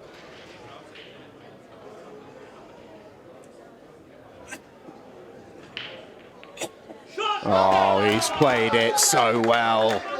Malta are going to clear.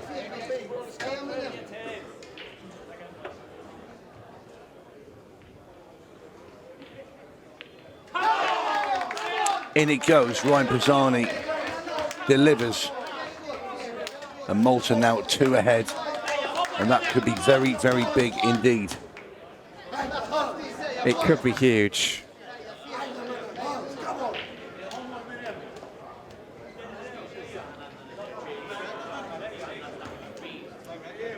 Well, here comes another bit of fresh meat for Northern Ireland. Stephen McGurn. We saw him last week on the Pairs Cup, part of that 4-way 6-red shootout. Monday night pool always puts these players under the absolute utmost pressure. 8-ball is moving. Nothing down for Northern Ireland. There's so many eyes on this. Not just in the north, but across the Emerald Isle. Fans watching from absolutely everywhere.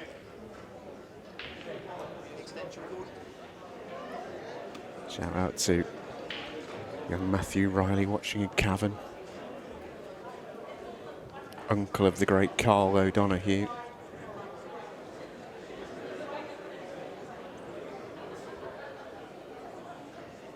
And he's been playing very well this week as Carl. He certainly has. It's been a pleasure to see him back playing so well.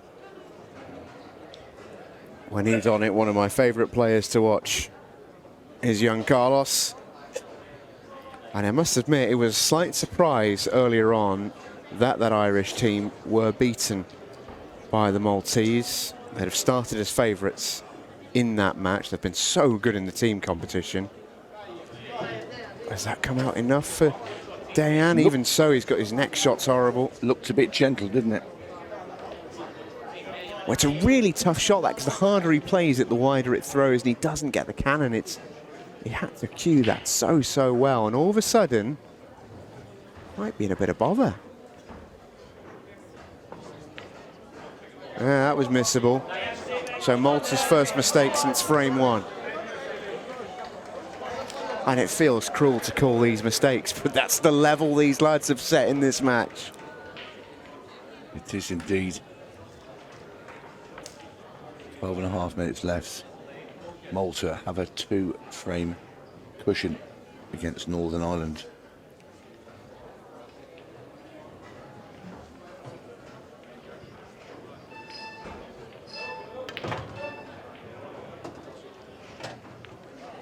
What's still? He didn't want to make both. Oh. How'd you like this leave?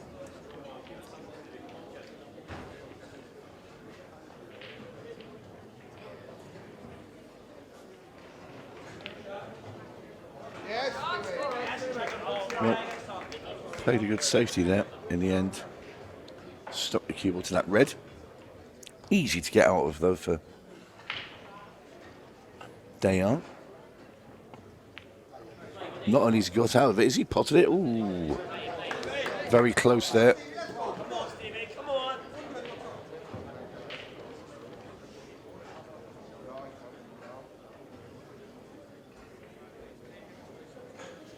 Going to kick this little cluster apart down the bottom next, I think. Oh, missed the pot and missed the kick.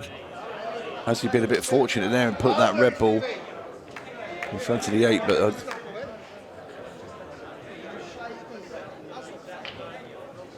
it's all got a bit sketchy all of a sudden. And we are heading very shortly to 15 seconds of shot as well. Well, it had to. It had to. It couldn't continue. It couldn't continue at the rate it was going. It had to sort of even out eventually. And here we are.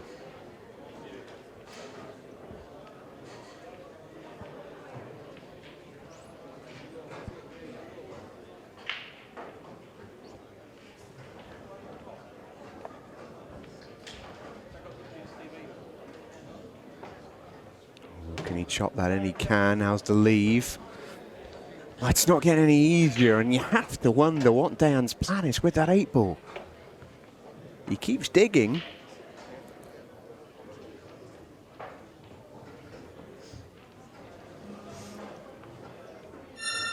Oh, now he's going to draw back. Oh, that was edgy.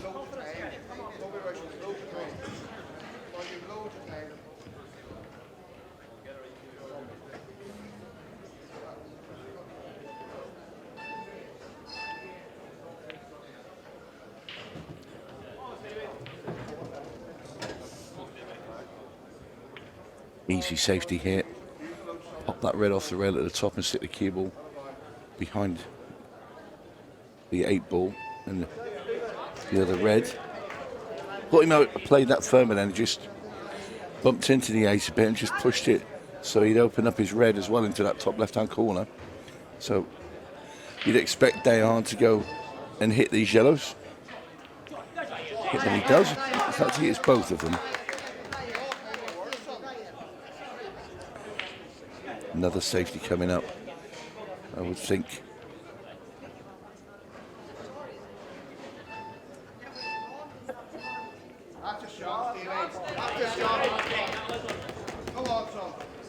Very clever use of that red ball where he double kissed it so the cue ball went stuck to the other one, but it's, again, he's not going to get ball in hand off any of this.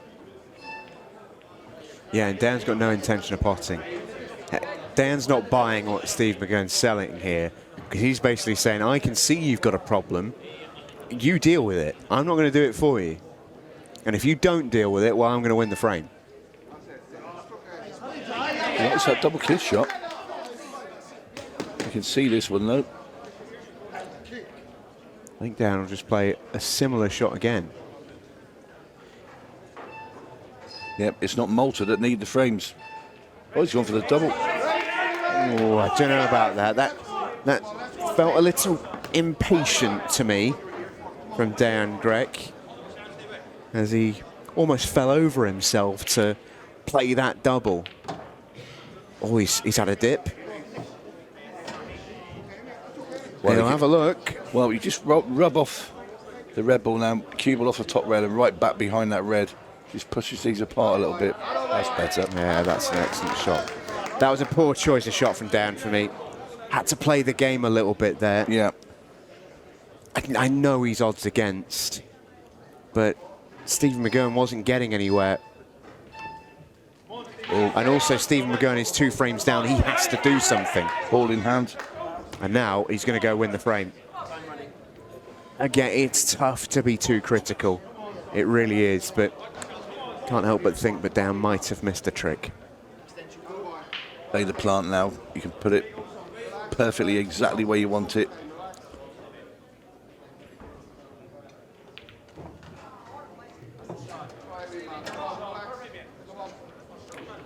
Runs this in, pushes the cue ball forwards, right onto the top rail, where he wants to go. Walking round at some pace.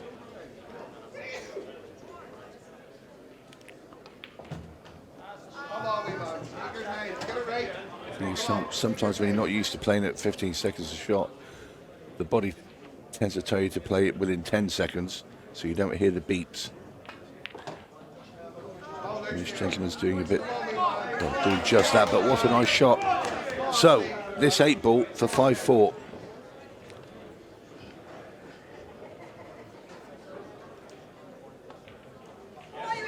In it goes. Ireland still fighting. Look at the roar. Look at the reaction from the Northern Irish.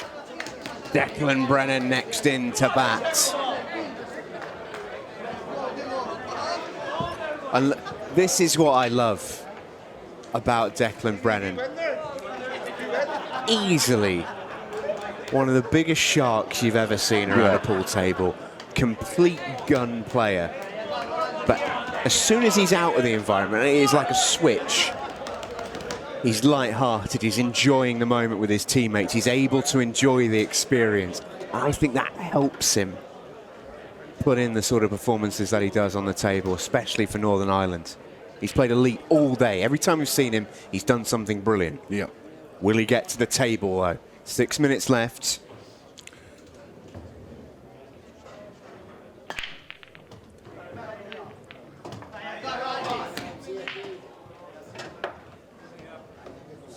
Well, you just think Northern Ireland really need this frame. Johan Atard gets them back 2 ahead and eats a bit of that clock away. You feel that Northern Ireland could be in a bit of trouble.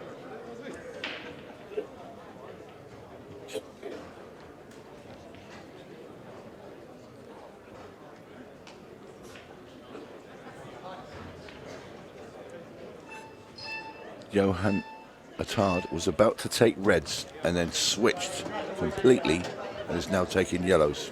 He was actually down to pot the red. Got straight back up and changed his mind. What did he spot? Well, he tried to bump that yellow out of that cluster of reds and he's left it there and he's not even landed very nice on his next yellow. So Declan Brennan will probably be sitting there now looking at that table. There you are. Thinking, I'm going to get a go here. And he certainly is, and he's out of his chair like a jack in a box. Here comes the destroyer.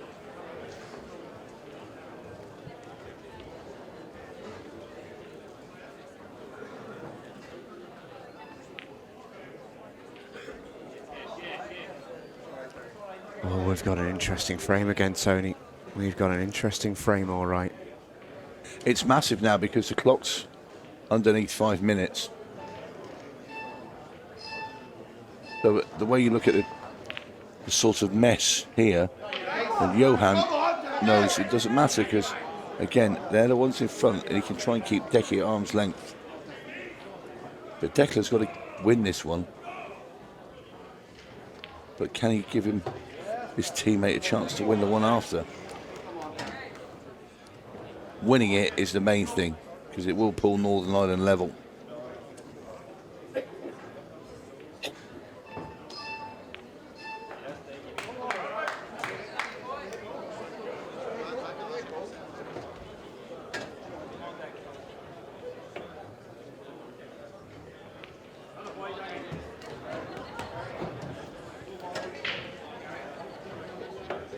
When it's red obviously goes, there's the other side of those yellows. Doesn't look like it goes. Extension. But Maybe it does slide in. Slide Oh, in. it didn't just slide in, it flew in.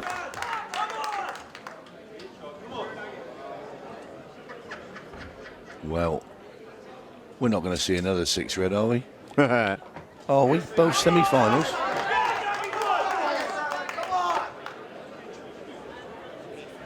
Well, he's going to give Northern Ireland a chance to win this, because this is going 5-5. In it goes. Declan Brennan, the destroyer, pulls Northern Ireland level with Malta. That's 2 in a row for the men in green and black. And there he is, the newly crowned IEPF Masters champion, Gary Clark.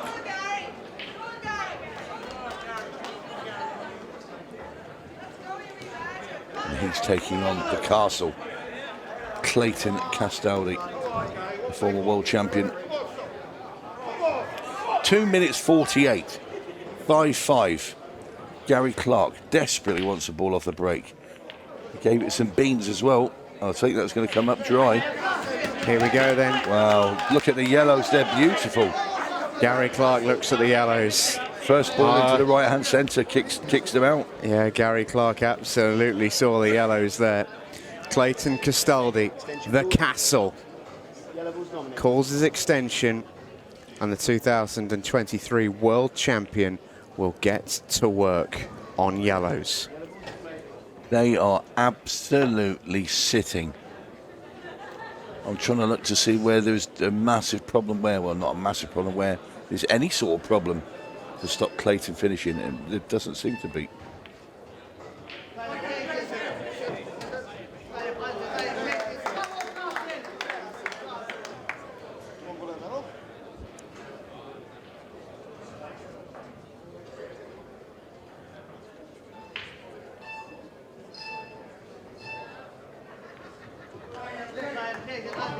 Clayton trying to get this finish and also take as much off the clock as possible. It will be Malta to break in the next frame, which is also an advantage. Tack up the legs. Yeah, lovely. Well, the slower you hit them in, the more time it takes off the clock. Yeah. Couple of extra seconds to actually get to the pocket.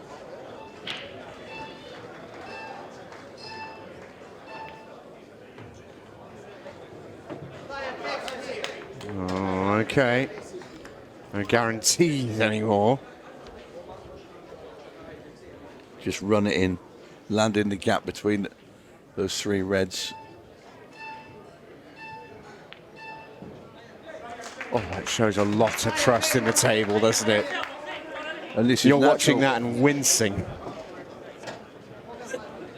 And this is natural, just to run this yellow in. The cube will come all the way down the table. And they'll have the black ball in the bottom right-hand corner. It's an incredible bottle, this, from Clayton Castaldi. It's coming a bit further. He's got it in the middle. It's perfect. 30 seconds left. Are Malta going to another final? Clayton Castaldi has played this brilliantly. What an out from the castle.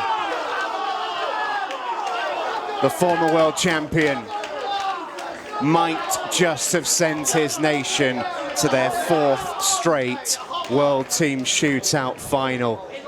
They have been outstanding.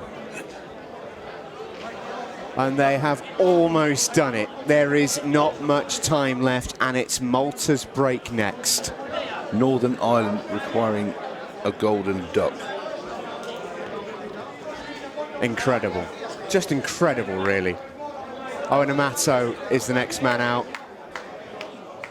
Ronan McCarthy. Owen's quite excited, I think. Ronan's not even brought his cue. 14 seconds left. Just don't foul break. Don't foul break. 1, 2, 3. Malta are going to the final for the 4th straight year. The Maltese sing, the Maltese celebrate. They're on a revenge tour. The team that beat them in 2022, eliminated. The team that beat them in 23, eliminated.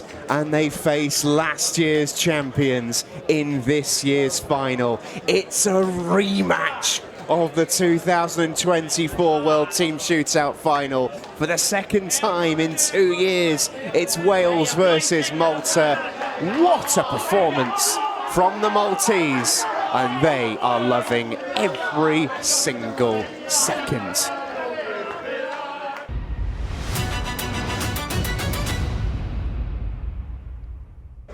Welcome back, everybody.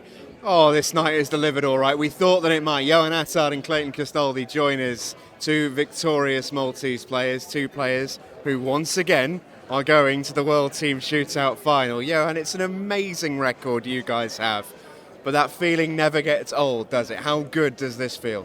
It's very nice to be here for the 4th time. We need this one because 3 finals in a row is not that good, only 3 finals. But this time I think we can make it. It was an incredible match, Clayton, and I have to ask you about your finish. You get the chance, all you wanted was the chance in that frame, I know, but to hold yourself together the way that you did, and also the way that you managed the clock, was incredibly impressive. How proud of that clearance are you? Yeah, I know. When he was going to break, I said in my mind, I want a dry break for me. That happens. When I get to the table, I said I have chance.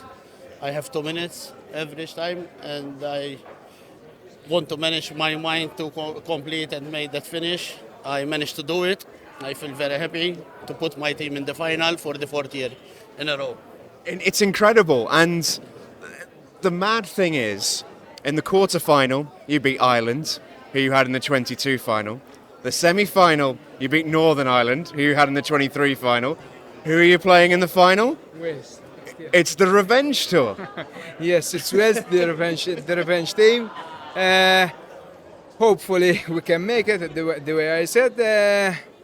Maybe we will lift it this year. I mean, the first thing to say is how well you guys played, because both teams were amazing. The standard was crazy for a shootout match. How pleased are you with the team there? Because everyone has played unbelievably well. Yes, the team is playing very good in all the competitions, individuals and everything. The tables are very nice to play on with, and if we keep going like this, we can make it where we want to be. Clayton, the last time I saw you celebrate like that, it was in Morocco, and I think you remember what I'm talking about. But as a team, it means that little bit of a different feeling, doesn't it? It almost in a way, almost more special doing it with your mates and for your country. Yeah, of course. When you can win and you will help your team, you would be much happier. I'm happy that I became world champion, of course. But I want to win a trophy with this team because we have a good team. All the players are playing well right now. Maybe this year is ours. Maybe, hopefully. We wish you all the very best of luck, boys. Enjoy the final when it comes. Very best of luck. Go enjoy the celebrations as we welcome in 𝗪𝗁𝗘. Because Babs, as mad as the 2 semi-finals have been tonight, It's finals time. We've got the women's final coming up in just a moment. We enjoyed their semi-finals immensely earlier on, and I think in a similar way, the way that the afternoon has fed into the evening for the men, I feel like it's going to happen for the ladies here as well. Does it feel like the afternoon sort of felt like a warm-up for the main event tonight? Because the two matches so far have been ridiculous. Definitely, and it's not that. There's an air of electricity that's in the room. Everybody knows that it's crunch time and finals night, and yeah, I think it's going to be another humdinger, this one. Yeah, I think so. We talked about it a little bit earlier on, but for those of you who weren't with us this afternoon, Australia coming through against a very good New Zealand side, and they did so in quite a savvy way. They maybe didn't play their best free-flowing stuff, but they really ground it out in a way that almost you never felt in doubt that they were going to win. Yeah, it was very controlled, very measured. It wasn't. They didn't do anything spectacular, but then again, they didn't have to. Yeah. So I think that was the difference between that match and the other semi-final between France and South Africa, which was almost like a dish fest at the start. But I think the Australians used their vast experience over New Zealand, and I think it showed. But they did exactly what they had to. But they have got more gears. They have got those gears they can step up to. So, yeah, it's going to be good. It feels like the difference, because that performance that we saw from France against South Africa in the second semi-final, the level went up. There's no other way to say that, really. It was just a real step up in quality. The Australians are ready, I can tell you. The level up was unbelievable to watch, really. Do the Aussies have to find a way to play to that level, or do they almost have to drag France down into the trenches, so to speak? I don't know, because I think the Australians have got plenty of players that can actually compete and play and perform at that level as well. I think it depends on how the ball's split. Just because they haven't got as many world champions as France has in I mean, who depth. does? Who does, exactly. But, like I've said before on this afternoon, the players that they have are proper stalwarts who've been attending these tournaments for years, who've played all over the world, and they know exactly what they need to do. So I think it sounds very silly, but I think it's probably safe to say that the Australians are probably more adept at adapting to a different style, whereas I'm not saying France and their players are just all out, we're going to part, but I think the depth to the Australians' game in terms of knowledge of the game may be a bit deeper than France if they're not all there to be able to pop.